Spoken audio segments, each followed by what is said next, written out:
Good evening, Habari Ghani, and happy birthday to the African American Cultural and Resource Center. You don't look a day over 30. And that's because you have kept yourself looking great.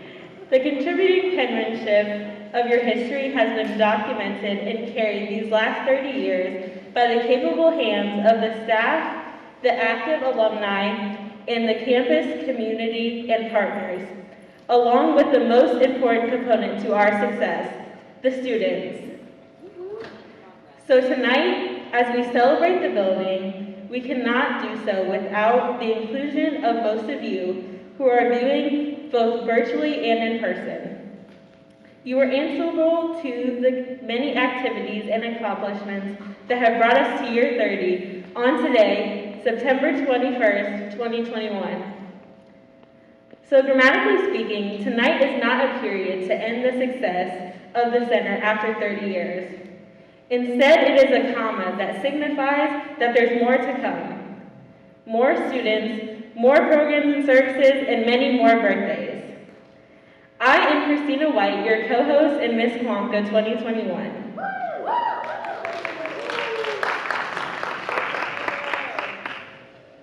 Well said, Christina, and welcome to all.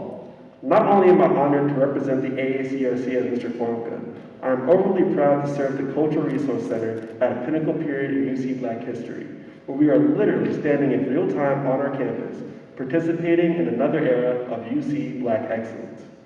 So, today is literally 30 years after reflection was made real, a thought was made creation, and a fight was made a victory on this campus, the making of the African American Cultural and Resource Center. Thank you all for joining us today, whether you are participating virtually or in person. So let's get started by observing another rich tradition of the AACRC, and that is our libation.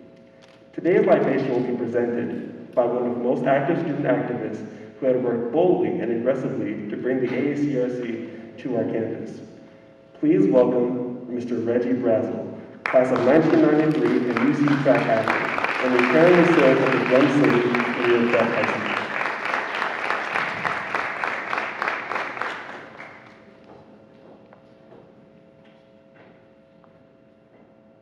Good evening, everyone. I am saved, so first giving honor to my Lord and Savior Jesus Christ, and thanking God for being here. And I'm going to give a little history of the libation, and I will be brief. But for now, each of us in here, no matter your pigmentation, is African, because history tells us that the first human being was founded or born in Africa. So we all have some African DNA. So the libation is an ancestral tradition where we pour water into earth and we call out the names of our ancestors to bring our ancestral heritage a part of this experience. So what I'm going to do is we'll be pouring some water into the earth. I'm going to say a name, and I just want you to repeat the name. And then I'll say a word called I say. Okay? All right, so we're going to have a little practice because it has to be African, and we are not head shakers, all right? So it's all right. So let me just say my name, and then you say my name. My name is Reggie. What's my name? Reggie. All right, a little louder. Come on, you see? I mean, we were loud in 93. I know we can be loud in 21. All right, even with the mask on. My name is Reggie. What's my name? Reggie. All right. We call upon our ancestors far and near, mothers of our mothers, and fathers of our fathers, to render love, justice, and mercy today. The first name I'm going to call is the first African American to graduate from the School of Medicine in 1933. Her name was Lucy Oxley. Can you say Lucy Oxley? Lucy Oxley. All right.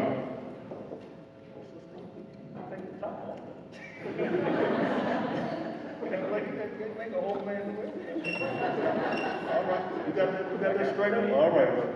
We're gonna, we're gonna pour the water into the earth. Amen. Amen. Now, this is an African tradition. Now, you all may have done this in funerals.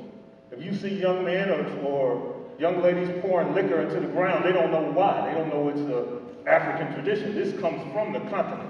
We've been doing this for hundreds of years.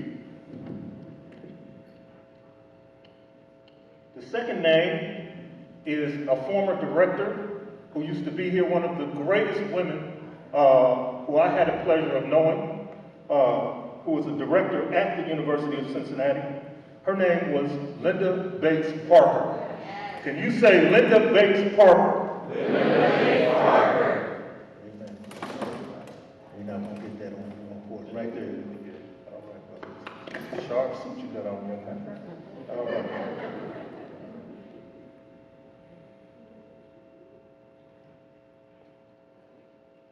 And the last name that I'm going to bring is a bit controversial.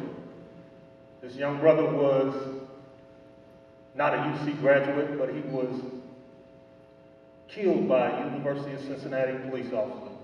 And we're going to remember that because that's the purpose of the African Cultural Resource Center, so that we don't repeat the mistakes of the past. Samuel DuBose. Samuel DuBose. Ashe, and thank you all.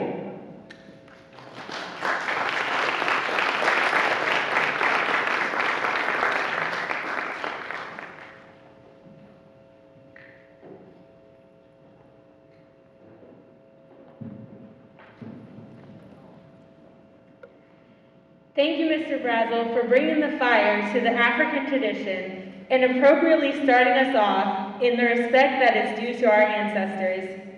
Also, would you please help me applaud Mr. Brazel for all that he did 30 years ago and all that he has poured into our UC Black community. And speaking of tradition and homage, now please stand for the singing of our Black national anthem, Lift Every Voice and Sing, led by the award-winning gospel artist, Darwin Hobbs.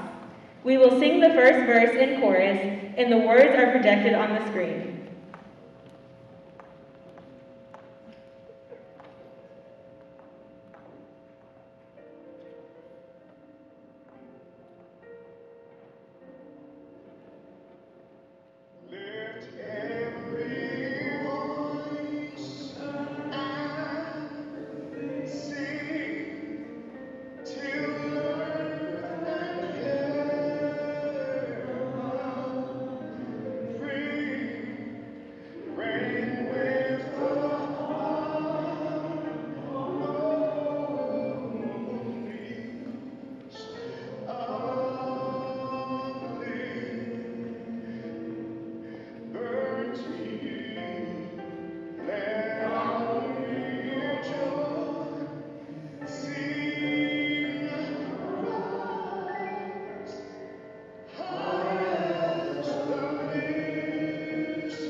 That was very special.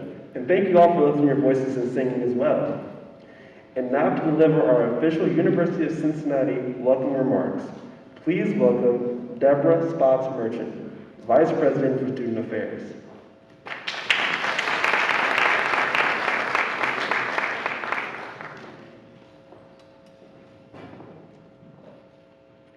Good evening, everyone. Good evening. On behalf of President Pinto and Provost Fairlane, welcome to some and welcome back to others to the University of Cincinnati. Today, our university's African American Cultural and Resource Center celebrates its 30-year anniversary. 30 years ago, on September 21st, 1991, the AACRC first opened its door. A sense of belonging is an essential element in an inclusive and supportive culture. Places that foster that sense of belonging are vitally important on university campuses and help students find community, be authentic, and not only define but achieve success. The need for a place for students of color on this campus goes as far back as 1935 when Donald Spencer, husband of Marion Spencer, founded the Quadre Society to promote the inclusion of Black students in extracurricular activities at UC, because at that time, student organizations were segregated. During the almost 2 decades of the Quadres hosting activities on campus, the vast majority of meetings were held right here in the lobby of this building. As an open and available space to UC's community, this was one of the few places on campus where the Quadre Society could meet. There is a direct line from that dream to this moment of celebration. Tonight's program is appropriately entitled Furaha Kuzaliwa, which means happy birthday in Swahili. Tonight's purpose is to bring alumni, members of our on-campus community, as well as our friends from the local communities together to acknowledge and celebrate the legacy, history, and 30-year existence of the AACRC. Tonight is actually the culminating event in a series of events that were launched in 2020 to celebrate the students and events that led to the birthing of the center. Earlier today, guests and visitors were invited to an AACRC open house for a tour of the space so many students refer to as their home away from home. I hope you had an opportunity to view the AACRC's history exhibit in the TUC atrium that includes 3 decades of memorabilia and photos from the Cultural Center. And after the formal program, from 8:30 to 10:30, a live DJ will invite you to dust off those dance moves from your favorite decade, because I understand there will be familiar sounds from the 60s, 70s, 80s, 90s, and 2000s. Tonight's event was planned by the AACRC staff and alumni from the University of Cincinnati. If you had anything to do with tonight's celebration, please wave your hand, stand so that you can be acknowledged. They're all over here in this corner room. Let's get that. Thank you. I'll close with this quote from Nelson Mandela. Remember to celebrate milestones as you prepare for the road ahead. Tonight we celebrate, and tomorrow our students, the AACRC staff, and the whole of the UC community will begin planning for the road ahead. And to our alumni this evening, you will also be providing ways to invest in maintaining the rich legacy and impact of the AACRC. Thank you again for making your way to this celebration this evening.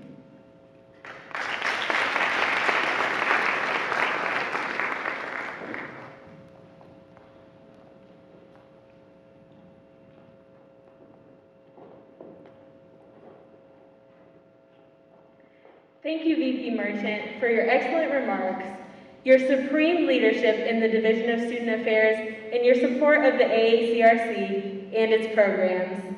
Your presence is always appreciated and valued. Next, we will receive a center kid, village keeper, and now a diversity expert who is appreciated for planting her feet to the ground as an undergrad student in the missions of creating the center. Dr. Bluzette Marshall, who serves as Vice President for Equity, Inclusion, and Community Impact, has a special relationship with Georgia Beasley, who is known for the first feat to enter the AACRC back in 1991. And fittingly, there is no one other than Dr. Marshall who could personally reflect upon the spirit, life, and legacy of our beloved Georgia E. Beasley. The Ushuru means tribute in Swahili, and after a special video from the AACRC archives, we are honored to welcome Dr. Marshall to the stage to present a special tribute to her legendary sister.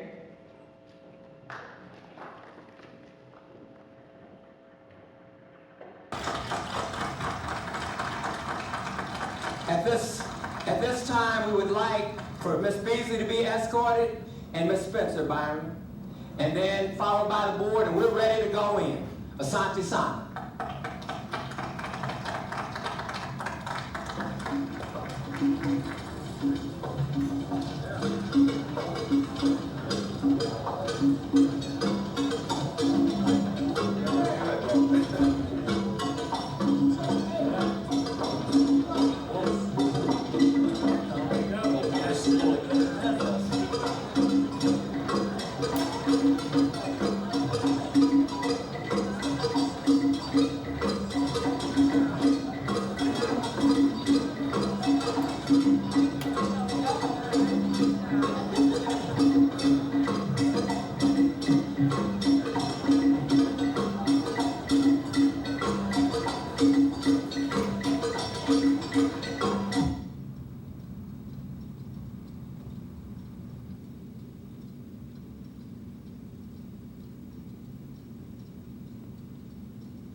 Habari Gani.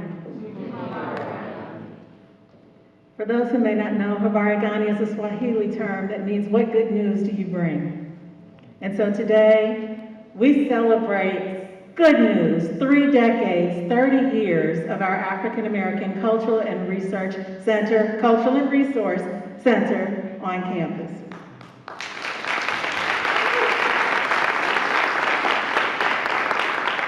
So thank you all so much for inviting me to join you for this auspicious occasion. It's hard to believe that 30 years have passed since the center opened its doors. This is a good time to reflect on the original purpose of the center, how it continues to evolve to meet the needs of our students, and what a staple it has been for our university community over the years. You know, like Steve and Byron, who you'll probably hear from this evening, I remember what campus was like without a cultural center. as students huddled in ethnic programs and services, the UBA office, which was United Black Association, the RAP office, or right outside of McDonald's, right here in TUC. Yeah, we had a McDonald's restaurant here. And while students pressed the university for more support for Black students, I'm also reminded of those who came before me. Those who could only dream of one day being able to have an experience with a cultural center on campus. As a student, I was fortunate enough to meet Miss Georgia Beasley and enjoyed a very close personal relationship with her that lasted a considerable amount of time. We'd hang out for lunch, or I'd go over for dinner. Sometimes we'd go out to the opera. Others, we would just stay at home and listen to music. You know, we'd listen to classical, we'd listen to jazz, and every now and then I'd play some hip hop for her. And you know, surprisingly, she would say, that has a really nice rhythm. That has a really nice rhythm. So that's one of those unknowns about Miss Georgia Beasley. But Miss Beasley graduated from the class of 1925. Think about that. Nearly a century ago, Miss Beasley earned her degree from UC. She was the first in her family to go to college on an Alpha Kappa Alpha scholarship. And she was also the first inductee into the Omicron chapter. And at that time, she was the only Black student to graduate in that class. I remember her telling me that no one would walk with her. And so she couldn't be in the front of the line. She couldn't be in the back of the line. And so she decided to stand right in the middle of everyone so that anyone who came to the graduation ceremony could see what was going on. Ms. Beasley went on to pursue her graduate degree from Columbia University and returned to the university to teach in our, returned to Cincinnati to teach in our public schools. She was a very proper lady. She wore her pearls and her gloves. She loved the arts, culture, but more importantly, she loved students. She loved opening their minds and helping them learn. So much so that her cousin established a scholarship in her honor. And that kept her engaged not only with the university, but also with students over the years. I distinctly remember helping to coordinate her 90th birthday and her 100th birthday celebrations. But before that, something just as extraordinary happened. We opened the Cultural Center. For Ms. Beasley, this was a turning point in her relationship with the university as it related to the Black experience. She was so excited to learn about the development of the Cultural Center and to hear about the work that students had done to bring it into fruition.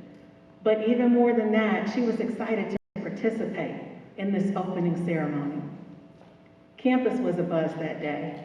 I'm sure Dr. Perzigian and Reggie and Byron and Steve can all remember that. You know, it seemed like everybody from campus was there. Certainly students, many of whom were dressed in their African attire. We had faculty, we had staff, we had administrators, alumni, and community members. There was so much excitement, and it was a beautiful day. I remember exactly where I was standing on the sidewalk near Dabney. We were hugging each other, we were smiling, and we were talking about what a wonderful time this was. The program was really nice with dignitaries having their special words and comments. And at the conclusion, as you saw, Dr. Abercrombie directed everyone to go into the center. But before we could, another ceremony had to occur. It was determined earlier that before we even opened the center, that the first steps within the center should be that of one of our highly regarded African American alumni. Not a city council member, not a university administrator, but someone who had literally paid their dues on this campus. Escorted by Byron Stallworth, with grace, class, and sophistication, Miss Beasley joyfully entered the building. Standing on the shoulders of giants, her first steps were not hers alone. They were for the culture and for those who came before her and those who would come after her. In the words of Miss Beasley, You are an example for someone else coming along. You have that responsibility to future generations and that opportunity. Take advantage of that. You're not going to get it everywhere, and you've got the best right here.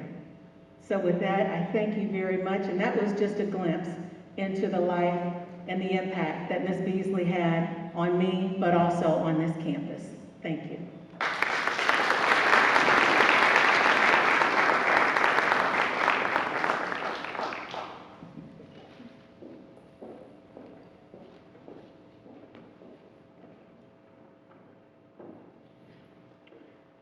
Thank you, Dr. Marshall. Just know that as we celebrate the center, your name, your legacy with the AACRC, and your faithful support and contributions have helped to write the script that documents the excellence of the AACRC. Coming next is a valued member of the UC community who stands tall amongst the administration who supported the students in the creation of the AACRC. Dr. Perzigian was a key voice who spoke out, and is still speaking up for the success of the African American Cultural and Resource Center. Please welcome Dr. Tony Perzigian, who will offer reflections and memories surrounding the work of the feasibility community in 1990. Everybody, my name is Dr. Lee.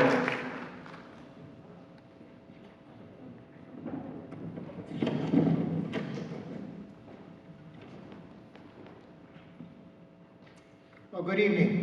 And thank you for this opportunity to offer some personal reflections on this very special occasion, the 30th anniversary of the opening of the AACRC. It's an honor and pleasure to participate, and it's great to be back on campus and see so many old friends and colleagues. As noted in the introduction, my reflections and remembrances stem mostly around 1990, when I was an Associate Dean in Arts and Sciences. I was approached by then Vice Provost for Student Affairs, Tom Wagner, approached to see if I would be willing to serve as chair of a committee to examine the feasibility of an African American Culture Center on the UC campus. I accepted the appointment, and we began our work in spring of 1990. Composed of faculty, students, staff, including Dr. Eric Abercrombie, we worked very diligently that spring and summer and fall, and by November 20th, we had submitted a report to President Steger. We would like to think that the quality and comprehensiveness of that report led to the rapid developments thereafter. Indeed, developments were rapid. President Steger arranged for the report to be taken to the Board of Trustees in the January meeting in 1991. The board deliberated and the board acted and not only approved the center, but also called for an expedited implementation and opening by fall of 1991. So indeed, mission accomplished, and now we gather 30 years later to celebrate its opening as well as its many accomplishments over the years, serving the social needs of African American students and serving as a tangible example of UC's commitment to student success in an inclusive, diverse learning environment. And I'd like to offer my kudos to all of those staff who administered the center over these past 3 decades. But I want to underscore that the events in 1990, including the feasibility study, while instrumental, should not obscure the role of many others who paved the way, who led with vision, and who we should recognize, at least briefly, today. There are too many to name, but believe me, that they would fill several UC Mount Rushmores.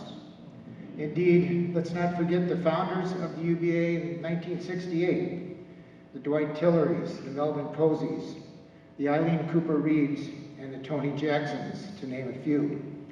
These are student leaders with vision, purpose, and courage.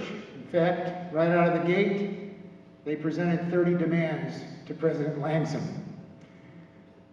But would we be here tonight were it not for UVA's This is a little anecdote. In 1989, on their annual spring break tour, where they visited Vanderbilt University and had an eye-awakening experience seeing their culture center. And that only reinforced how far behind UC was from many of its peer institutions. So indeed, that visit to Nashville in 1989 was an important catalyst and only energized student leaders like Byron Stallworth, who's here with us tonight, and Reggie Brazil, who's with us tonight, as well as Harlan Jackson. Again, we need several spots on that UC Mount Rushmore for those UVA leaders who were galvanized and propelled the administration toward taking action and approval of a culture center. But I would be remiss if I didn't also add that UC Mount Rushmore should have space certainly reserved also for Dr. Odell Owens. Dr. Odell Owens was on the Board of Trustees in 1989 at a May meeting, and he was very persuasive with the board, and it was back then that the board ordered the feasibility study itself for that summer and fall. And putting his money where his mouth was, Dr. Owens invested $10,000 of his own funds to underwrite the expenses of the committee, which allowed us to travel around the country visiting other centers and coming up with a compelling document supporting the rationale, supporting the purpose, supporting the goals and vision of an AACRC at UC. So find a place on that UC Mount Rushmore for Dr. Owens. So finally, the feasibility study, together with the iron will of UVA student leaders, it really was a bottom-up phenomenon. It was the iron will of UVA students, together with that feasibility study, that led to the birth of the AACRC some 30 years ago. Bravo to them. Thank you.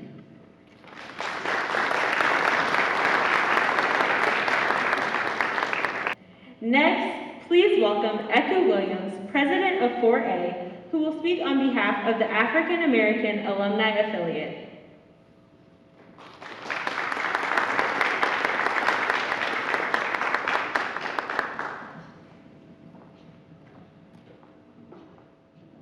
Good evening. I sound real tired. Good evening. Good evening. Great. I am Eka Williams. I am the 4A chair for the African American affiliate here at the University of Cincinnati. And then also as an alumni, I personally want to thank the Culture Center, because without this Culture Center, I probably wouldn't have graduated myself. Coming in the summer of '94, I started at UC in ethnic E3. And so one of the first things they tell you, go to the Culture Center. That's your safe haven, right? So at that moment, that became my second home. And I can speak personally, but that also was a home of other students. Either they graduated or didn't graduate. That was a safe haven for us all. I remember a funny story.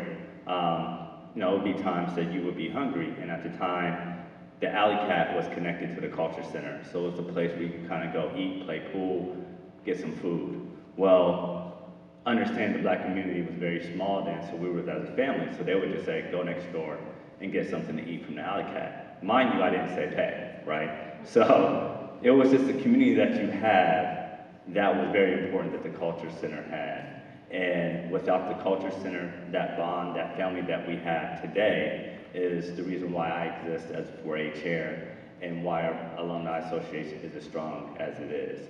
So as we go forward in my remarks, is really that's continue that unison between the Culture Center and as the 4A, because without the students that come through the Culture Center, there is no alumni. They go hand in hand. And with that crowd, that development, and that family cohesiveness that we have through the Culture Center, that bond and family and building those relationships, those networking, that continues all through alumni. And that is where we need you to continue to give back, continue to build that community that we have in 4A now. And just continue to share our communication with one another and build, because one thing that we do know And I've told a lot of my friends who went to HBCUs, unless you truly experience University of Cincinnati, the blackness there, we were a small HBCU. We had to stick together very strong. We fought for each other. We came into the University of Cincinnati as strangers, and to this day we leave as family. And I think, I can't speak for a lot of other PWIs, but I can speak specifically for the University of Cincinnati, that the black community here is very strong-knit, and we have each other's back. So with that being said, I just want to say thank you again personally as a black alumni, but then that's 4A chair, that's continue this unison, that's continue to build and support one another till we get to 40, 50, 60 years and beyond. Thank you.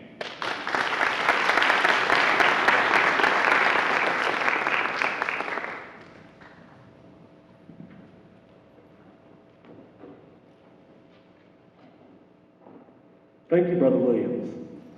Next, please welcome Mr. Camry Mall, who will speak on behalf of the group who was instrumental in sustaining and creating spaces in the AASCRC. Camry will speak on behalf of the Irate 8.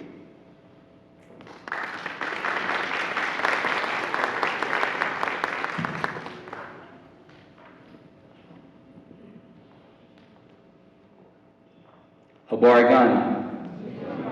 Hey, y'all sound real sleepy. I need a little more energy than that. I'm gonna say it one more time. Habari Ghani. Okay, I hear y'all. So before I get started, I'll be remiss if I didn't pay homage to those that came before us. Shout out to Tony Jackson, Eileen Reed, and other members of the UBA in the 1960s who inspired the list of demands that we submitted to the university. Shout out to Harlan Jackson. Shout out to Reggie Brazel and the UBA in the 1980s, who I believe is an instrumental reason in why we got a Black Culture Center today. Got to give a huge shout out to the Men in Collegiate 100, a huge shout out to the Lambda Society, a huge shout out to the AACRC and its staff for really just holding us down in those tough times in 2015, 2016, and really just connecting us to our greater village. See, most people, they think we started the Irate 8 simply because, and let me rephrase that. They thought we started the Irate 8 because of the murder of Sam DuBose, but that was just a culmination of everything that we had endured up until that point. We remember the mutiny and racism that Dean Jackson and Associate Dean Carol Tom Mack experienced in the College of Arts and Science. And that's just the tip of the iceberg, but that's for another day. And so we know, or we remember, when Sam DuBose happened, with a little nudge from our village, shout out to Christina Brown. But we knew at that time, it was our turn to stand up for the university, or stand up for the black students at the university, and make sure we address some systemic issues that was not only facing the black students, staff, and faculty, but also the community at large. So the list of demands that we had petitioned to the university ended up becoming a national framework for a lot of black student organizations across the nation.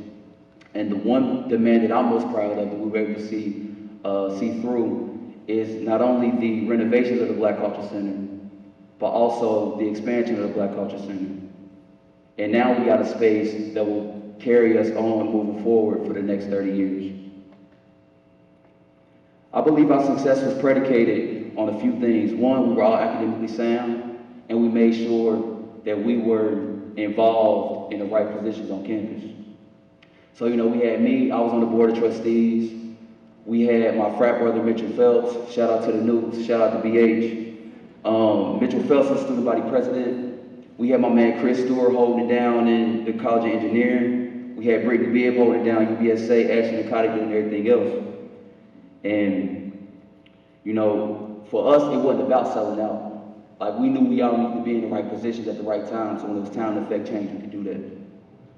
So in conclusion, to the students, I'm gonna leave y'all with these 3 nuggets.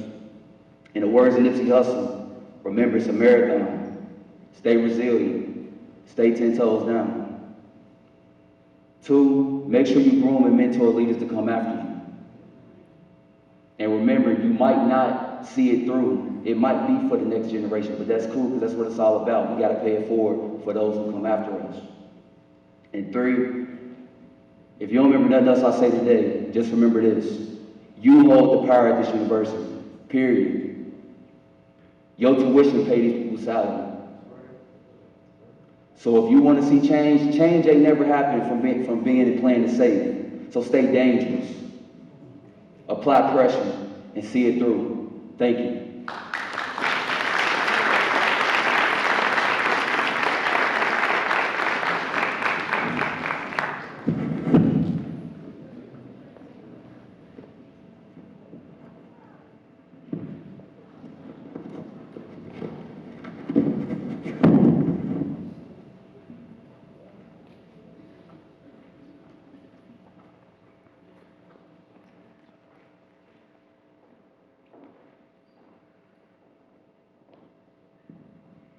Thank you, Camry, and welcome back to UC.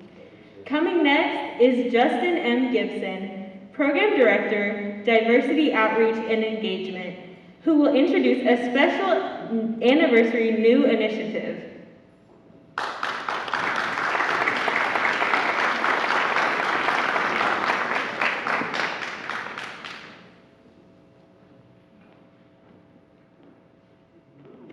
Just to let you know, I got permission to take this off.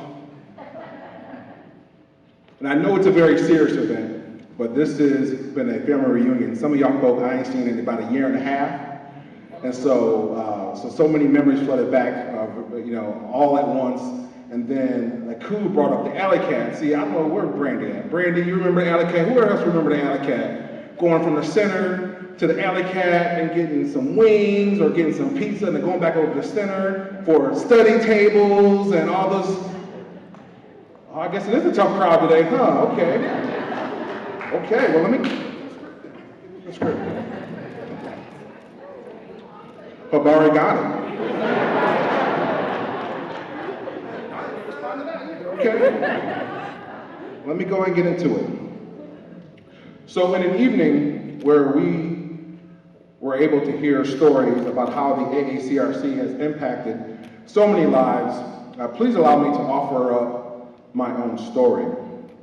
So I came here to UC in September 2000 from the Cleveland area as a first-generation college student with $23 in my pocket and was only able to go to college simply because I was a maximum Pell Grant eligible student.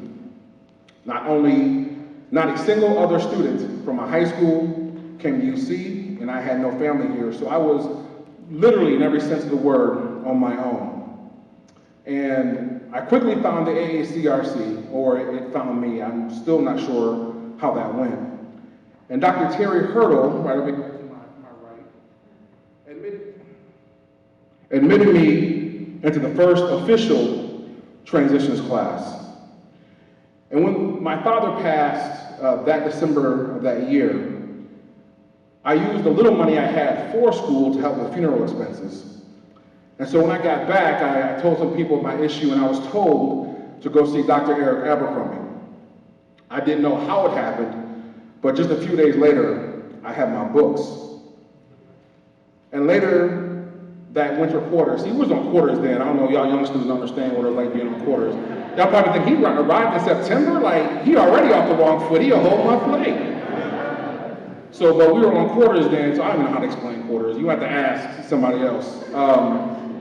But later on that winter quarter, Dr. Stacy Downing, who was then the director of the AACRC, asked me if I wanted to go on the spring break tour.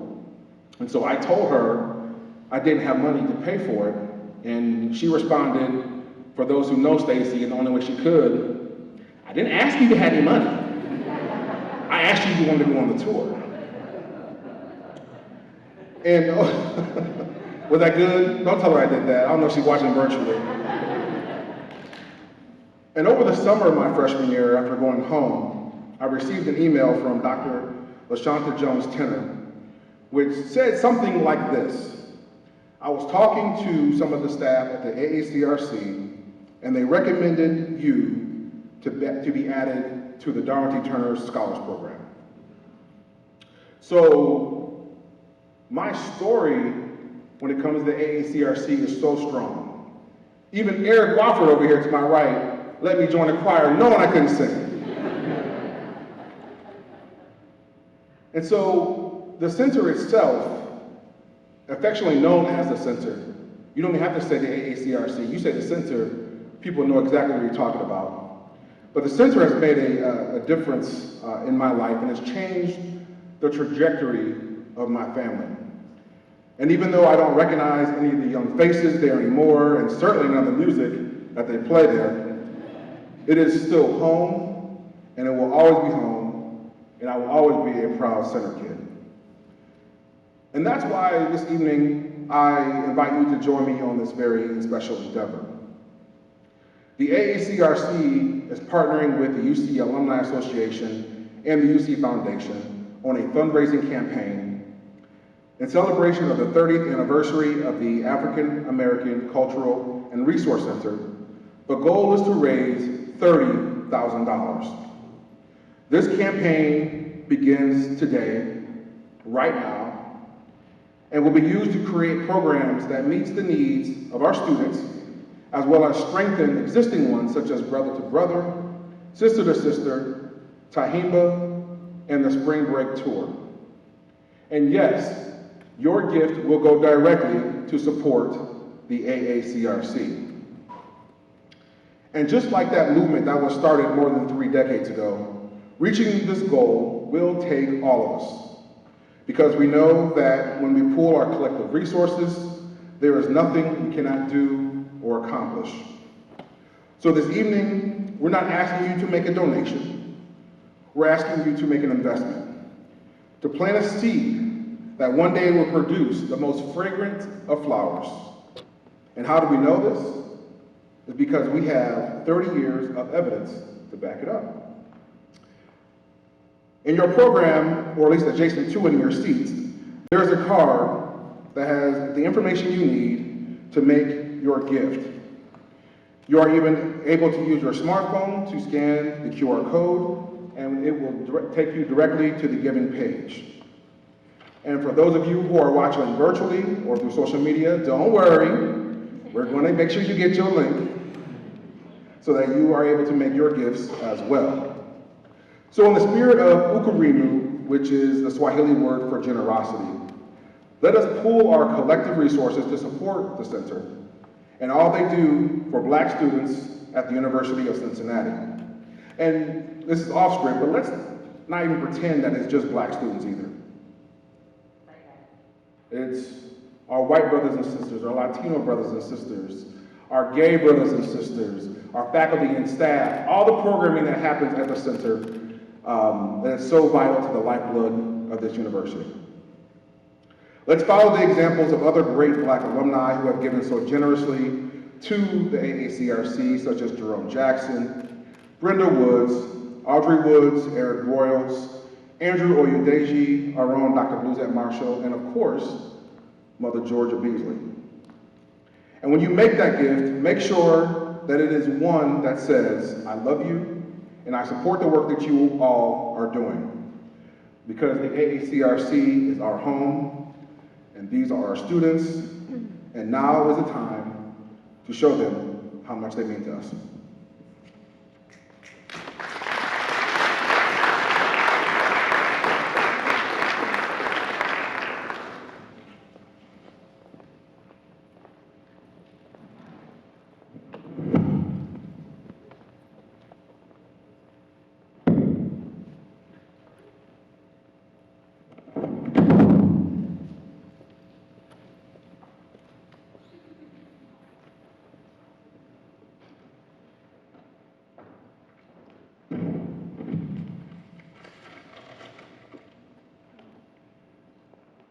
Thank you, Mr. Gibson, for developing this giving initiative for the AACRC.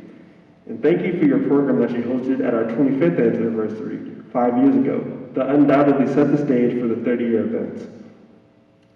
Coming up next are 2 AACRC giants who are not only appreciated for their work to bring the AACRC to our campus, they are also appreciated for their hard work on the planning committee to bring this program to us.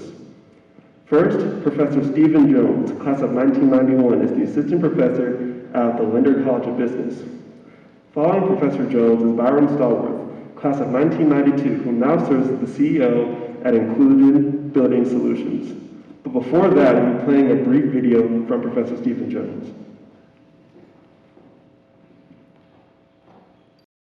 Good evening. My name is Stephen Jones, and I served as the Vice President of the United Black Association in 1988, the year that we submitted our initial proposal for the African American Culture and Research Center.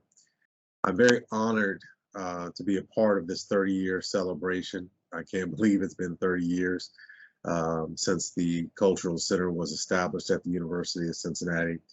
But I'm excited, and I look back upon it very fondly. It's probably one of the greatest accomplishments I was a part of while a student, as it has lasted as long as it has. And I look forward to the next 20, 30, 40 years of the Cultural Center, fulfilling its purpose and goals to improve the quality of life for African American students at the University of Cincinnati. Thank you very much. Good evening. Please welcome Professor Stephen Jones and Mr. Byron Stallworth to the stage in that order.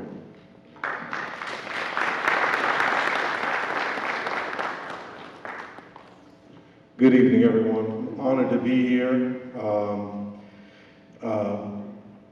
Thank you for the opportunity. As you saw in the video, I'm a 1991 graduate. I actually came to the university as a Darwin Turner Scholar. Back in the day, we were the minority scholars, so it was a little different. And after I graduated, well, during my time here as a student, I was the Vice President of the United Black Association and served on the board for 3 of those years. And was really involved in helping us try to drive improvement for the life of African American students. And a lot of that came from our mentors, people that motivated us. And after I graduated, I went on, I spent 30 years in corporate America. I worked all over the world. And after those 30 years, I decided to come back to my alma mater because I wanted to repay some of those debts. See, I know I never would have achieved what I had achieved. I would not have stood on the continents I stood on if it had not been for people like Dr. Abercrombie, for Solomon Taylor, for certainly Miss Linda Bates Parker. She got me my first real job that started it all off. I think back and I thank God for Sherry Westmoreland. I said Dr. Saul Taylor, but also Ken Simonson, Frank Bowen, and certainly Mr. Bob Meacham.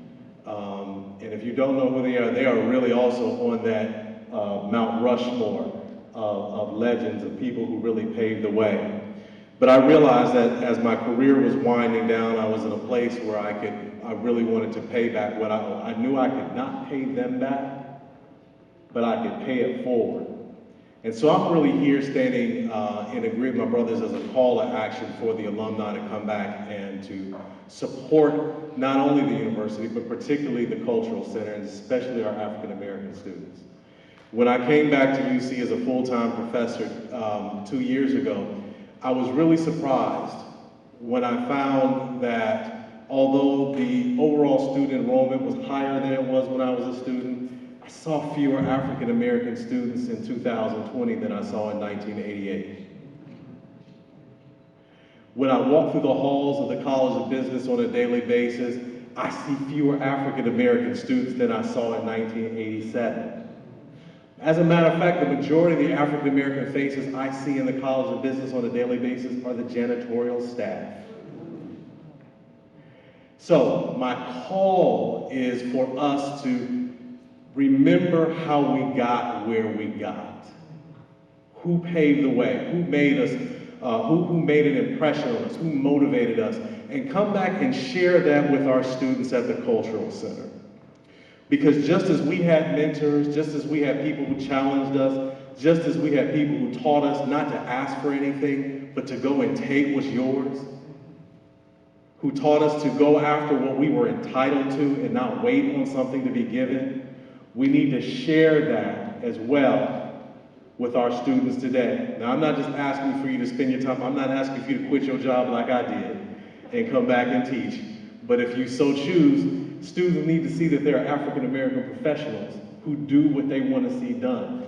And it's not just for the African American students, it's for all students to know that there are African Americans in high positions in corporations all around the world who do big things and graduated from the University of Cincinnati. And I wouldn't be remiss because I'm not the kind of person to ask people to do stuff that I wouldn't do. So I'm going to give $1,000. If you need 30, I got one of them.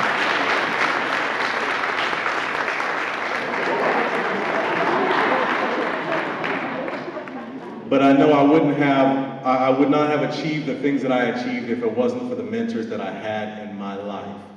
So, for those out there, whether you're here, alumni here, or on Zoom, the Cultural Center needs you as mentors, guest speakers, and people to come back and serve as examples, just to show our students what is truly achievable, right?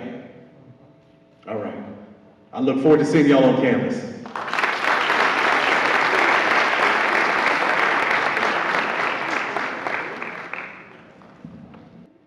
Baragani.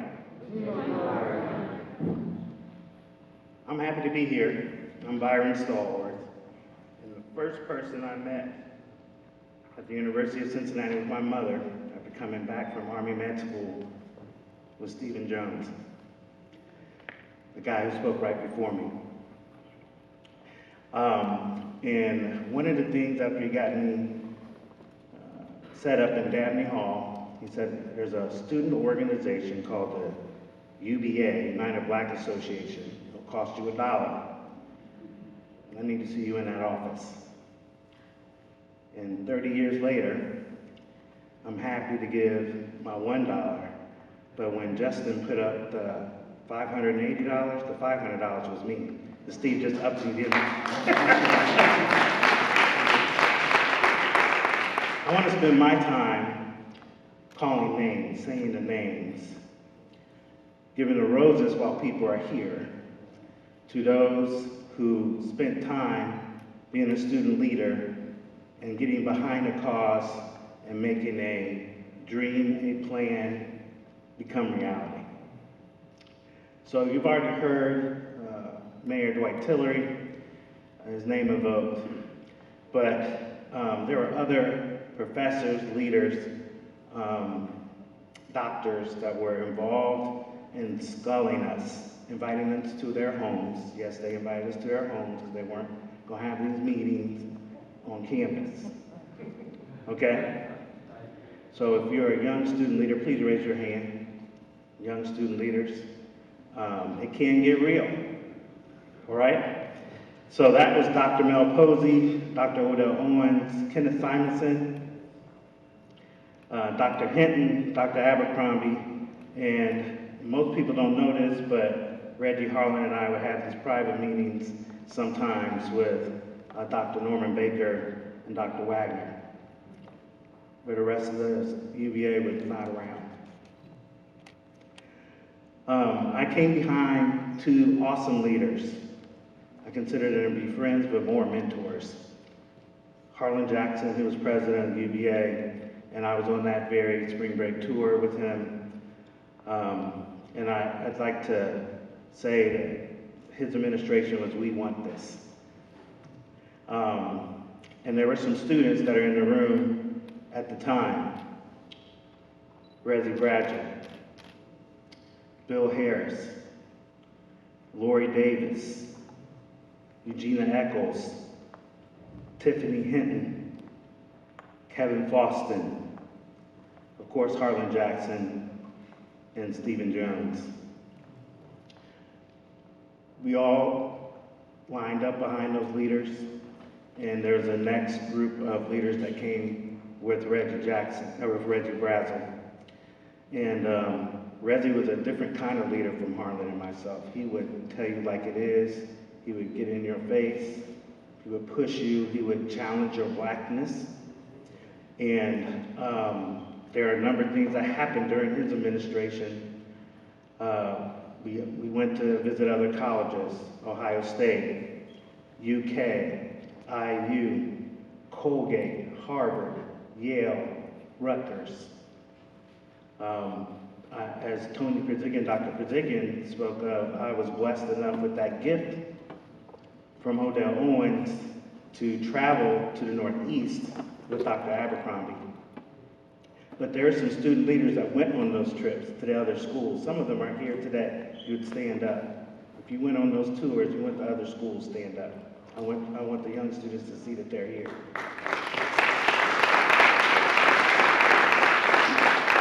Thank you, Tom.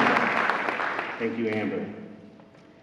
Some of the things that happened during Reggie's administration, we protested apartheid.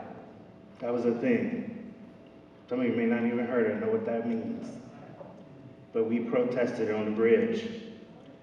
We stood in front of Dr. Stager's office and demanded the Cultural Center. Reggie had a few choice words for the news record on many occasions. And then how I got pulled in with that invite from Stephen Jones, I ran a program over at Marion Middle School, which is now Cincinnati Public Schools headquarters. And about 10 of us, men and women, would go over and mentor students at Marion Middle School. And we got to bring people like Lionel Richie and the Honorable Shirley Chisholm to meet students while they're in middle school, but that they could see that they could aspire to go to college. I happened to go through my archives, and these are some of the names of the leaders during Reggie's administration. Dina Ellison, Tom Brain, Reggie Brazel, Felicia Collins, Lori Davis, Freddie Dickerson, Yolanda Hart, Holly Hudson, Stephen Jones, Sylvia Jordan, Vernita Kennedy, Dan Liggins, Caprice Reese, Denise Wallington, Ross Wright, and myself. And in my administration, we were truly just executing a plan that had been talked about back when Harlan was president and we had all the skull sessions with our mentors. We got to do the ribbon cutting. I got to make the presentation to the Board of Trustees that Tony Perzigian was talking about. We had to deal with resource versus research, which Bluezette talked about earlier today. We talked about African American and multicultural. We had to fight that fight. And then lastly, the ribbon cutting, which you saw a video of today. But again, I'm going to read the names of folks in my administration that made an impact. We did not do this on our own. They talk about Harlan and talk about Reggie. They evoked my name, but it was mainly sisters that got all the plans executed. So I'm going to name some more names, and they're going to be repeated because most of these students were student leaders for 3 or 4 years. Dina Allison, if you're here, please stand up. Dina Allison, Yolanda Hart, Tom Brain, Latasha Brown Reedus, Lori Davis, Mustafa Baruti Israel, Shonda Monroe Williams, Dorit Dansby, Amber Twitty, Ross Wright, Denise Wellington, Bakari Brad Booker, Sylvia Jordan, Don Stewart Thomas, and Tracer Slater Rago. These people that are behind me were part of my administration, officers, executive at large, went to meetings with Dr. Stager, Dr. Wagner. I want to evoke their names. I wanted to go down in history. As Dr. Perzigian said, it was a 3-year hump. It was planned, and we executed a plan together. And if there's nothing else I can say, as for students who are here today, it will come true if you manifest it and live it out. The question today is, what are you going to fight? What do you want to fight for? And we're here to mentor you. We're in the room. There's a document that I pulled off and brought over. It was interesting. It was the beginning of the year, and Tiffany Hinton was like our scribe. And it starts out, in eloquent words of the phenomenal rapper Kumo D, "How You Like Me Now." And 30 years later, we'll say that again, how you like me now. I think Justin brings up a very good point. It is time to put your money where your mouth is. If you have the means, $500 for 5 years, $1,000 for 5 years is what's real. I just came off a fundraising campaign for an honorary fraternity brother of mine who died unexpectedly last year. And from other corporations where he was president or CEO, we raised $65,000 in about 6 weeks. I'll say that again. We raised $65,000 in about 6 weeks. 30,000 is nothing. It is nothing. So with that, I thank you for your time. I thank you for your patience as I read off the names of the student leaders who are active in the 3 years while I was involved in the UVA. Thank you for your time. God bless. And I'm looking forward for another 30 years.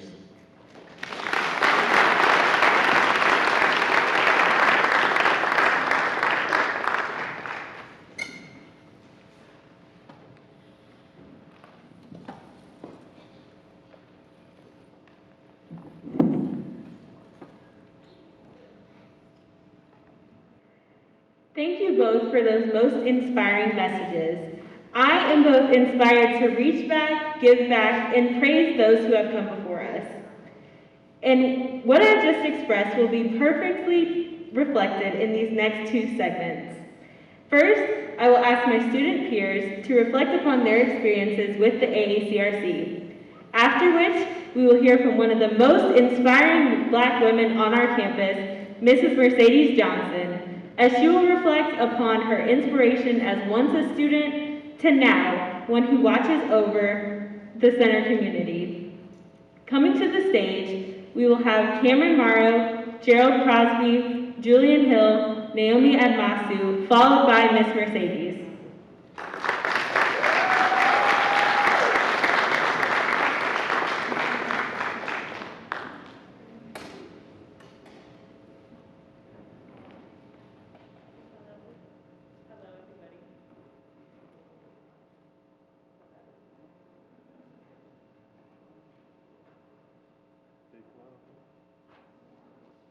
Just enunciate. Okay. Hello, everybody. My name is Naomi Admasu, and I am a current graduating third year.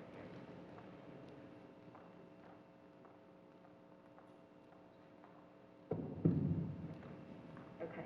All right, here we start. Hello, my name is Naomi Admasu, and I'm currently a graduating third year, and I'm so happy to be here with you all tonight. When I think back on if there was ever one specific instance where I had a monumental moment of realizing the center is special to me, to be quite honest, I can't really think of one. It's simply always been constant, and that's the significance of it to me. From walking in and always being embraced with a greeting at the door to always getting that, all right, I'll see you when you leave is what's impactful. It's not mundane and it doesn't get ordinary, it's intentional. There's an atmosphere that's created by my peers and the center staff that's truly unmatched. Despite changes, whether that's been to staff or virtual programming, one thing that hasn't changed is the constant nature of the center and the people who make it up, past and present. When I initially think of the center, like many others, I think of a community to turn to. Coming to this university as a little young freshman in a city I wasn't familiar with was overwhelming, but the center offered me a haven. To know you have somewhere to go, where you'll be seen with even a simple, hey, how was your day, was comforting. Being able to come to a place where I was surrounded by people that looked like me was reassuring, but more than that, it's necessary. The center has allowed me to grow in my identity as a Black woman. It has given me a space to feel safe, learn, grow, and be confident in my Black skin. It pours into students, if only we'll allow it. It is without a doubt something special, and my favorite part of this university, and it's only fitting that it's being celebrated at its 30th anniversary today. Thank you all.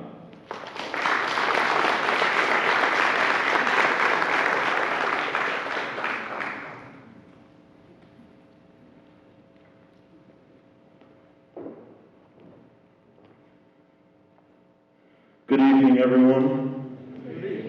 All right, thank you. Y'all still My name is Julian Hill. I'm a third-year student here at the University of Cincinnati. And when I was asked to reflect on my time here at the university, the first thing that came to mind was COVID. I mean, that's been half my experience here. But in all honesty, when I think about my time here at the University of Cincinnati, a lot of my success that I've had here points back to the center and being a center kid. I had no clue what I wanted from college, and I've been at predominantly white schools since I was in the 7th grade. And one thing that I knew was I wanted to be around my people, black people. So, as you can see, I'm at the University of Cincinnati. It's a PWI. Well, first things first, HBCU tuition is no joke. It's a whole different beast, and I don't think I qualify for the minority scholarships there. But when it came down to it, the existence of the center and the transitions program are the ultimate reasons that I chose UC. From the moment I stepped into the center, it felt like home.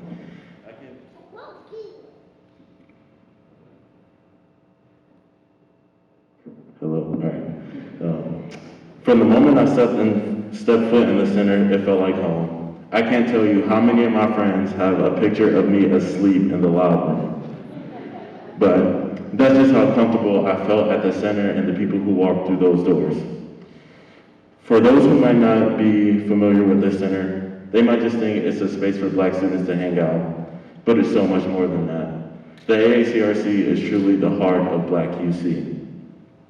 The center is our meeting space where our ideas are voiced. It is our sanctuary where our identities are valid, and it is our home away from home where our experiences are valued. From the center comes opportunity, support, resources, and most importantly, community. It is because of the center that I have met people who will be in my life for forever. From exploring our history with trips to the Underground Railroad, from offering me a seat at the Ruby and Alex Gala at Jerome Jackson's table, and just connecting me with powerful alumni and student leaders.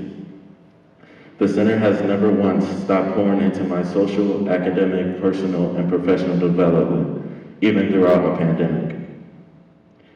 It is because of the AACRC that I have the honor to stand here in front of you today as the Director of Advocacy and the Residence Hall Association, a base mentor, the first recipient of the Black Alumni and Friends Scholarship. Thank you. And as a man of Collegiate 100. As we celebrate the 30th anniversary of the center today, I am so grateful to the trailblazers of the past that have made the center more than an idea. And I am excited and prepared to lead those who will continue to carry the legacy of the AACRC for many years to come.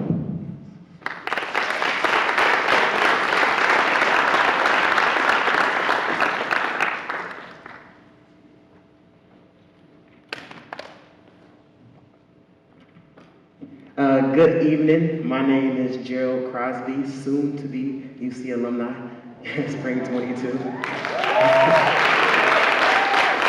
Before I begin, if you are a UC alumni, could you please just raise your hand?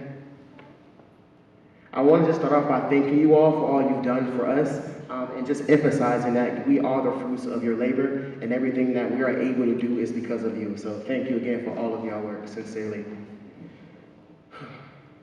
Hubarigani. Navigating life is a battle, but navigating any PWI campus as a black person, it is not for the weak. The AACRC has helped equip me not only for challenges that I would face in college, but for the challenges of life that I will face long after graduation. They say it takes a village to raise a child, and I am a testament of that saying because it took a whole department to help tear me to the man I am today. The center has given me some of the best role models in this world to look after. People such as Sinahaba Talasi, Iwaniki Moore Hawkins, Leland Brown, Chandler Rankin, Marquez Jones, Darwin T. Turner, Dr. Abercrombie, Brittany Bibb, Eric, Mercedes, Serene Smith, Dean Mack, and honestly, so many more. The center has also allowed me to be a role model to many, and they have helped supporting me in every passion I had, whether it was music or even creating mentor programs to better the children in the Cincinnati community. The center has always been a place where I said a prayer or two before I walked in because I knew that they would hold me accountable for all my mistakes. But it was because they knew that I knew better. The AACRC has given me hope and confidence in my abilities when I wasn't too sure of them and myself.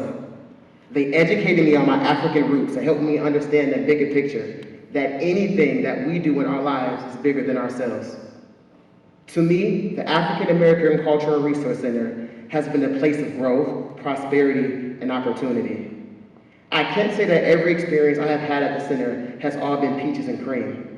In fact, some of them involve tears and making hard decisions, but I can't express how thankful I am for the center, for every opportunity, for every conversation, for every laugh, for every experience that the staff and my peers here have given me. I have made lifelong memories, friends, mentors, and mentees that will continue to impact my life long after graduation. To be frank, I know a lot of students who would not have graduated from our university without the support of the center. And without the center, I wouldn't be here speaking to you today. I am honored to have the opportunity to give a testimonial on the AACRC's 30th anniversary, and I am excited to see what a new set of leaders and staff will do in the next 30 years. Thank you.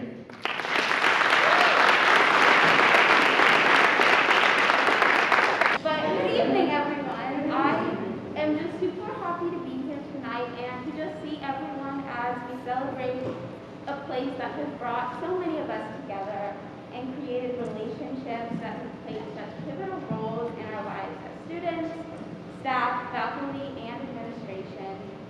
My name is Cameron Morrow, and I am a fourth-year Human Development and Community Engagement student, which is so crazy to say because I remember so vividly stepping foot onto campus for the first time as a first-year student in the Transitions Early Arrival program, scared out of my mind, but so ready to dive into my undergraduate journey.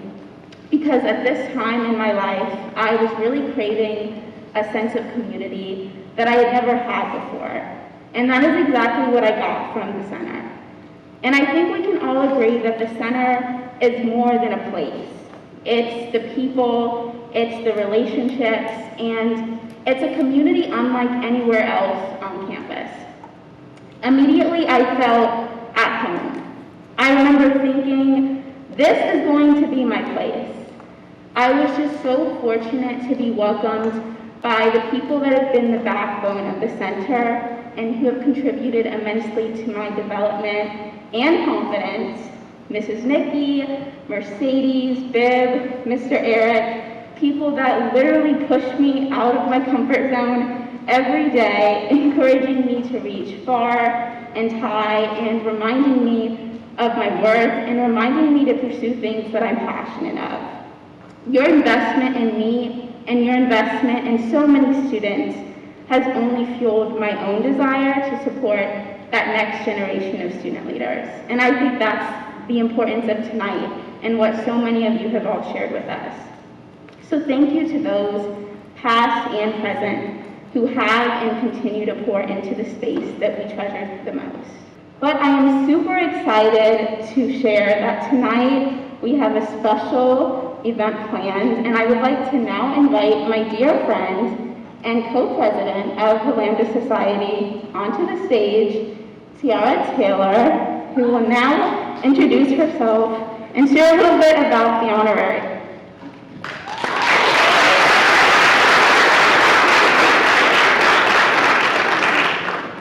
Good evening. My name is Tiara Taylor, and I am the current co-president of the Lambda Society.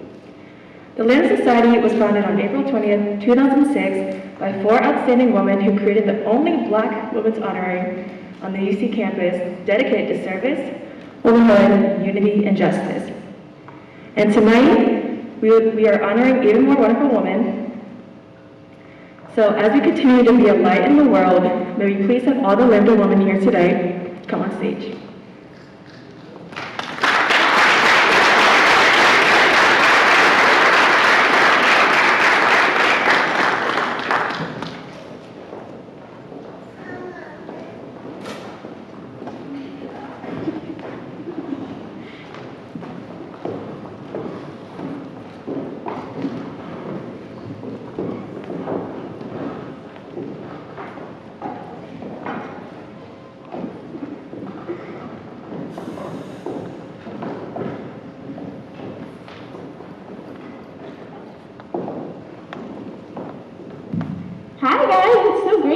see you. Thank you for joining us. Well, we are super excited to welcome some incredible women.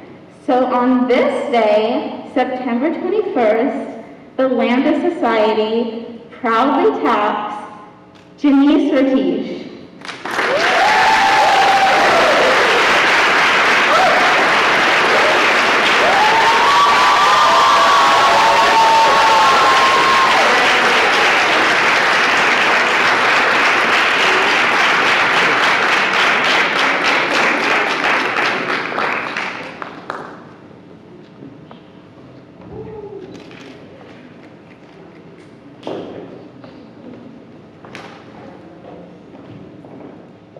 On this day, September 21st, the Lambda Society proudly taps Olivia Riggs.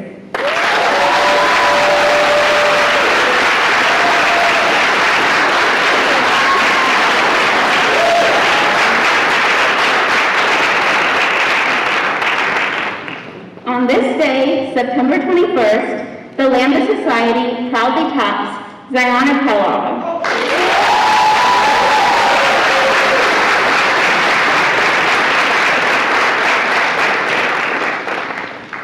On this day, September 21st, the Lambda Society proudly taps Christina White.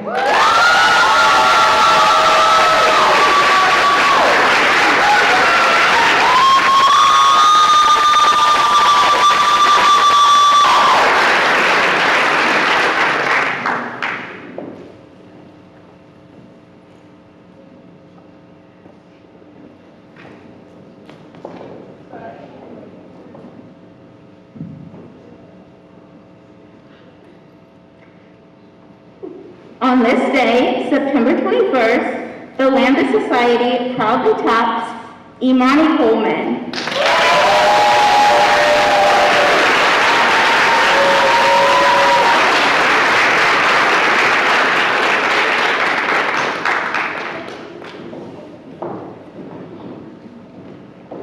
On this day, September 21st, the Lambda Society proudly taps Jeanette Kutunsawu.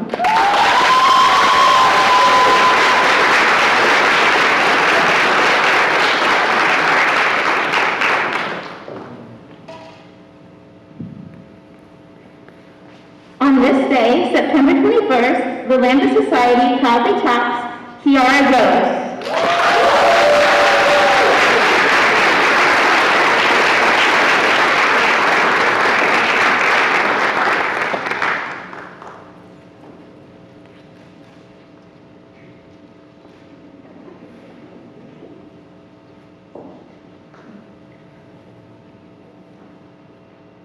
On this day, September 21st, the Lambda Society proudly taps Maya Bond.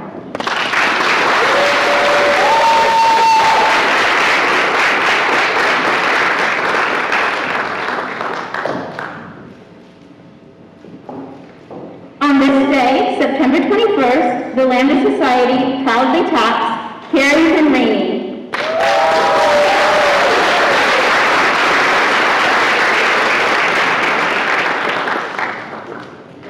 On this day, September 21st, the Lambda Society proudly taps Naomi Edmasu.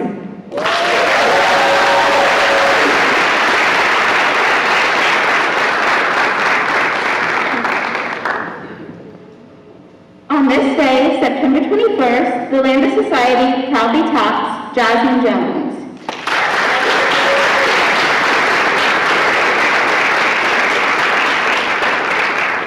On this day, September 21st, the Lambda Society proudly taps Jordan Stewart.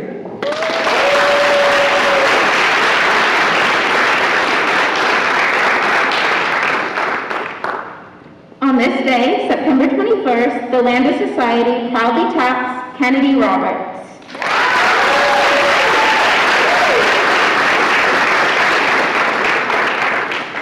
On this day, September 21st, the Lambda Society proudly taps Jasmine Walker.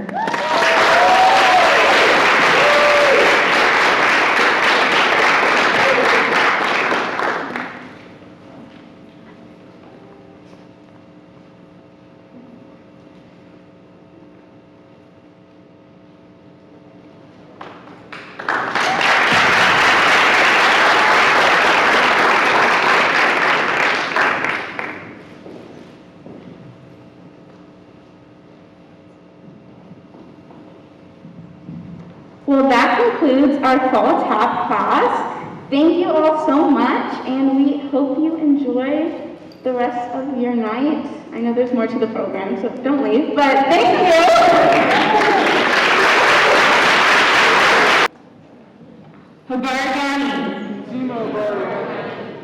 Good evening, everyone. So today's celebration of our 30-year anniversary was designated to acknowledge the evidence of the long-lasting and loving connections with the campus, the continent, and the community. The legacy of the center was acknowledged in such a way that it will take another 30 years to top. Although I am certain that Eric will formally acknowledge everyone in his remarks, I would still like to applaud all the efforts of our precious alumni who have made this 30-year celebration possible. Our office appreciates and loves all of our Black alumni for everything that you have gave to celebrate the center. I also want to publicly thank Eric, who just celebrated 28 years of service to the AACRC.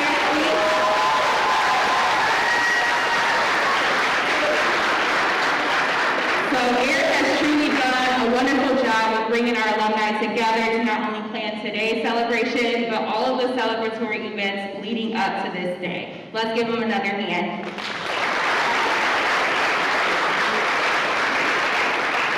As I graciously stand as the current director of the AACRC, I cannot personally and in good conscience celebrate this day without first recognizing my predecessors. They have brilliantly paved the way for me to succeed through the excellence and all that I am grateful for. First, Dr. P. Eric Abercrombie, the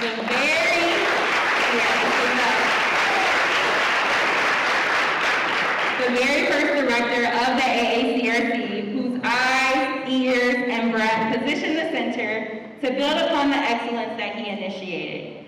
From the first building, the first programs, and even the love and care he demonstrated to the many students who have may experience that for the first time through him. So on behalf of those students and me, I thank you for your influence on this campus for 47 years. Yes, I said it, 47 years that you have served us. Let's give them a hand.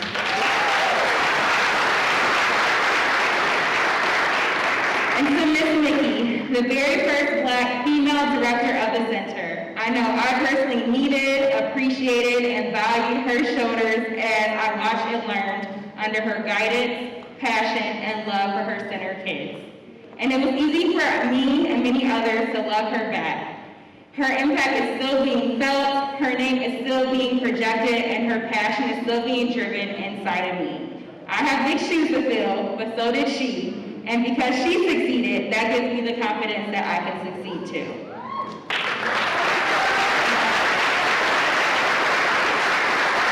Because of their influences upon me as a student and now a professional, today I'm grateful to have learned from their leadership. I am humbled and most importantly blessed for the opportunity to lead the AACRC to further excel in Black excellence that Doc and Miss Nikki displayed throughout both of their careers.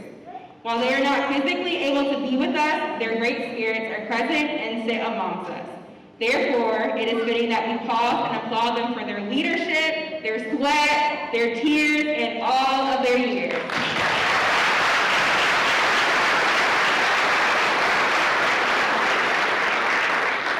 So while tonight's event was purposed to bring our community together to celebrate the legacy of the center, every thought, action, and creation started with the students and ended as well with students. The video you saw of me leading the students was a ceremonial act to demonstrate the AACRC's mission to lead our students to the after 30-year experience.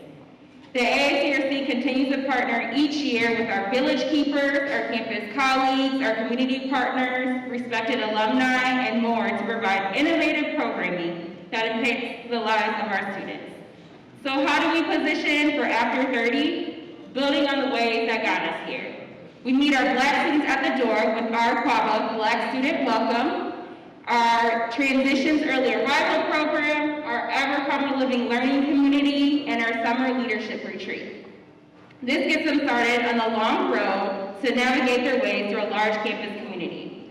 We continue to nurture them and care for them by providing ways to support their mental health through intentional mindfulness activities and partnerships with offices like the Counseling and Psychological Services. We applaud their academic and their leadership excellence through the Kuji Funza ceremony, Ushindi, Taimba, and so many more. And we also serve our Black men and women through programs like Brother to Brother and SIS. We continue to find ways to better support the populations that are often forgotten, like our queer students of color, our transfer students, and our graduate and professional students. We have intentional partnerships and initiatives that continue to roll out in these areas and more. A lot of new initiatives have grown out of what was formerly called Buddy and the Mr. and Miss Arts Festival, such as our BASE program, our Kawamka Week, Black Roundtable, and more. We are not done yet. We are entering into a new era of excellence and student success. With increased use of technology, data tracking, intentional partnerships, and always keeping the students' needs and wants at the center, we look forward to celebrating 30 more impactful years with the center still standing, reaching, and building the lives of our Black students. Thank you.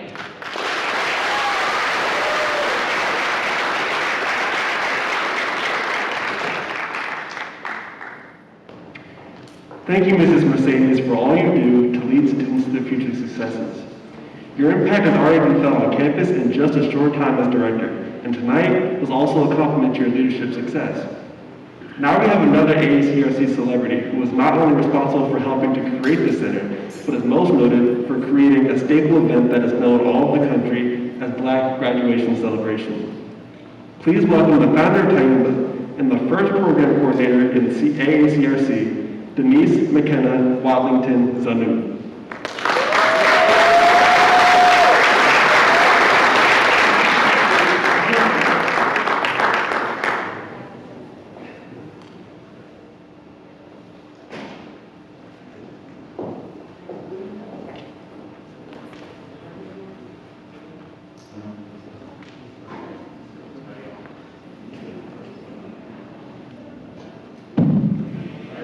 Okay. Abar I would be remiss if I did not share that I am Denise Wadlington. I am not hard to find.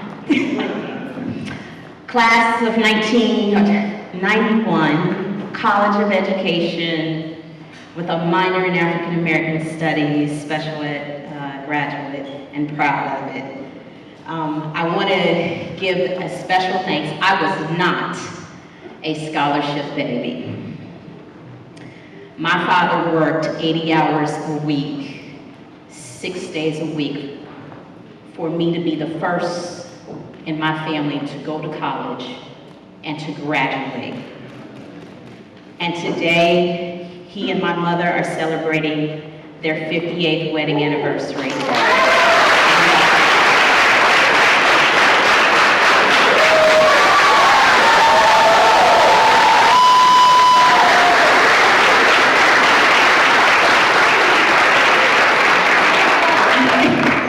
So, one of the things that I was known for at UC is if you could get me to invite you to my parents' house, because I'm a local, my mother fed you.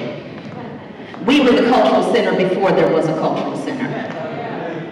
So we were the ones who had folks in our house over the summer after we did the freshman orientation. And we had all of the freshman mentors there, and we had people there, and my mother would just say, they just keep coming. So I moved away after I left Cincinnati, and I moved away, and I remember the first 2 years, my mother kept calling, and she says, guess who's here? And it would be somebody from Dabney Hall, or somebody from one of the fraternities, or someone from the Cultural Center, because my home was part of the community. My home was a part of UC. My family was UC. So that home away from home, my concept of the Taimba celebration was bringing home back to campus, because we were always here.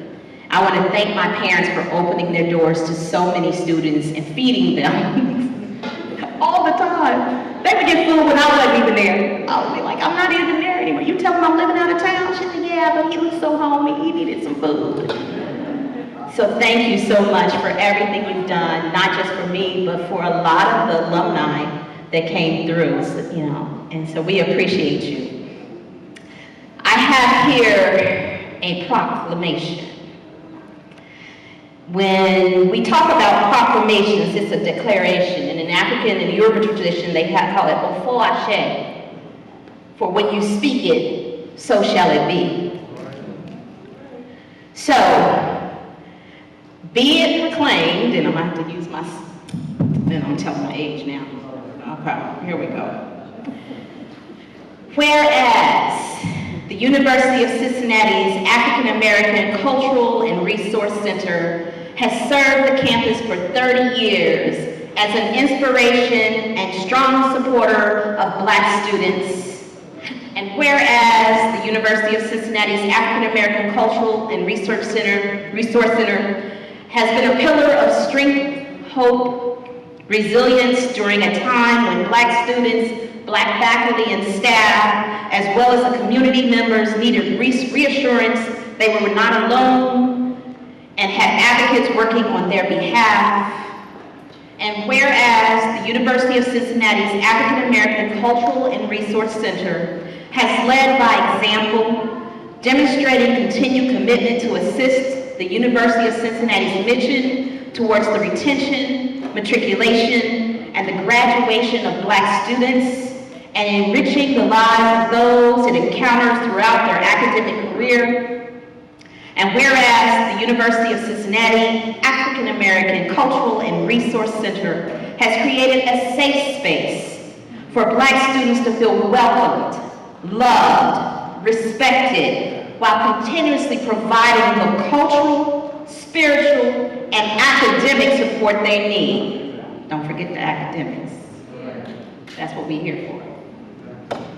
And whereas the City of Cincinnati congratulates the African American Cultural and Resource Center on 30 years of service. Now, on behalf of John Cranley, the Mayor of Cincinnati, do hereby proclaim September the 21st of 2021 as the African American Cultural and Resource Center Day.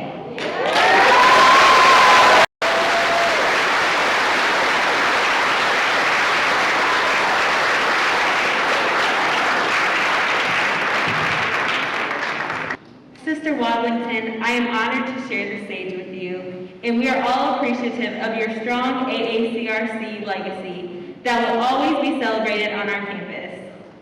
I have enjoyed my time hosting you, and it was an honor to have been graced by all of the AACRC history, legacy, and excellence. I have been inspired to do all I can as an active student to celebrate and support the AACRC. Before I introduce our final presenter, please don't forget about the Giving campaign materials that Mr. Gibson spoke about. And finally, please follow all of the AACRC social medias to keep up with all the amazing things that the AACRC is doing for students on this campus. To conclude our program, please welcome Dr. Terry Hurdle, a staple in all of our center programs, who unlike no other will bring our student charge.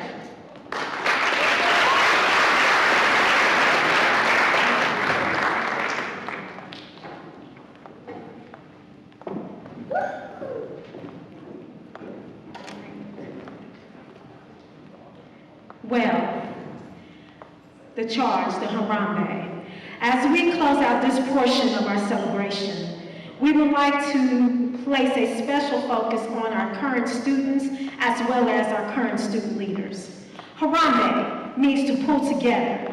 Therefore, I combine the thoughts and well wishes from former student leaders who even after their tenure continue to positively impact the African American Cultural and Resource Center. As I give the charge, I'd like for all current students as well as current student leaders to stand for me.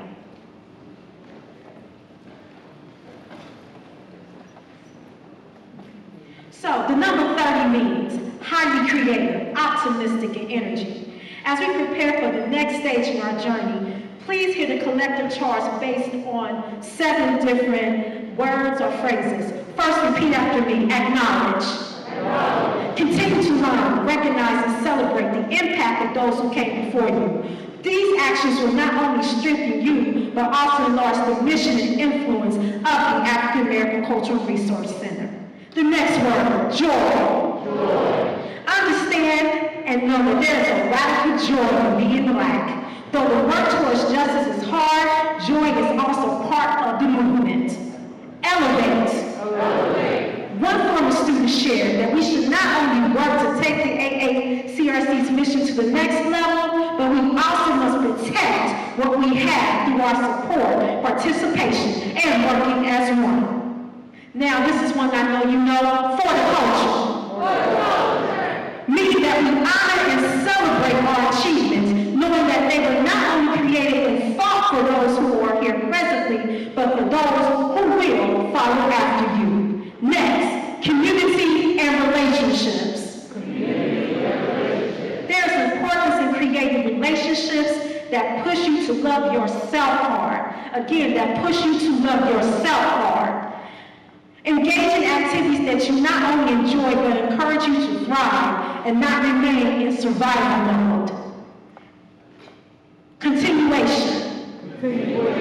The center should always be a place of safety, refuge, unapologetic Blackness, and history. A place where we share the beauty, challenging conversation, and cultural exchanges.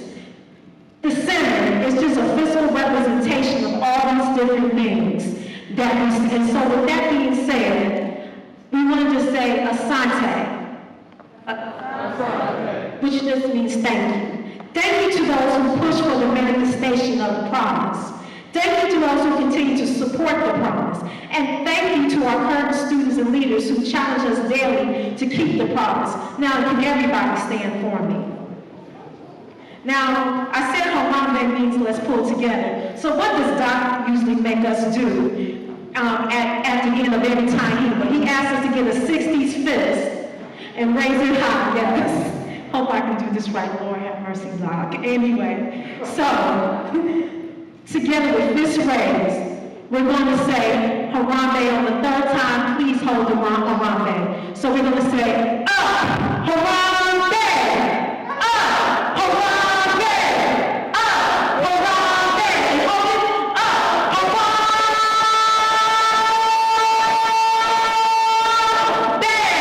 Let's pull together. Thank you.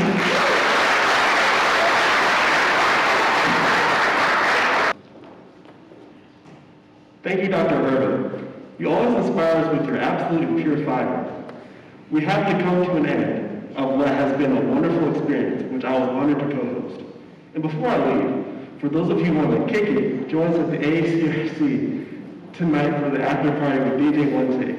He'll be spinning the sounds from the airs of the Cultural Center, playing top popular tunes from the 60s up to today's music. Cut a step, do a jig, even break dance. And now, Mr.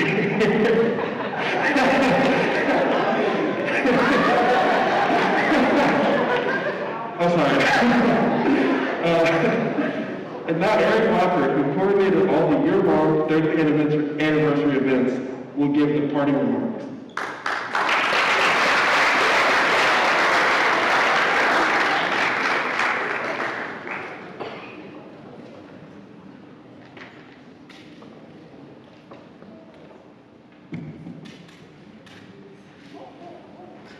I promise I won't be long, because I know we'll go to the party, right?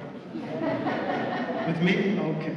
I swear I had this planned out 2.5 hours on paper. But anyway, thanks everyone, just very quickly, thanks everyone for coming. And I'm going to ask the steering committee, the planning committee, to please join me on stage for, you have put out your history, your harassment, but most importantly, your hearts in this anniversary celebration.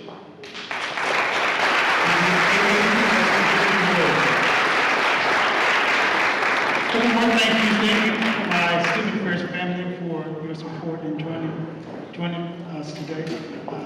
I wanted to give a special recognition to another piece of royalty from the AACRC archives, if you will.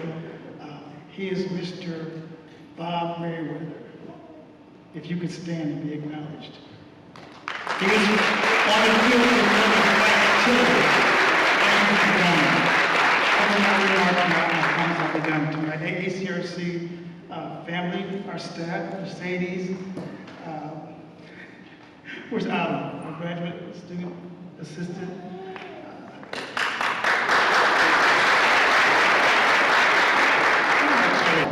Lastly, there are so many people who support us financially, but I wanted to acknowledge also, who is also a part of our steering planning committee, the Wood sister. Audrey is not here, but her sister Brenda is here.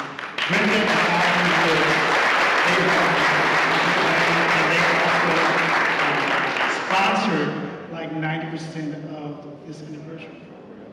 So that's all I have to say. Again, thank you for coming, and please join me. I'm gonna put on my skinny jeans, and we're gonna go to AACRC and kick it, right? All right, thank you and good night.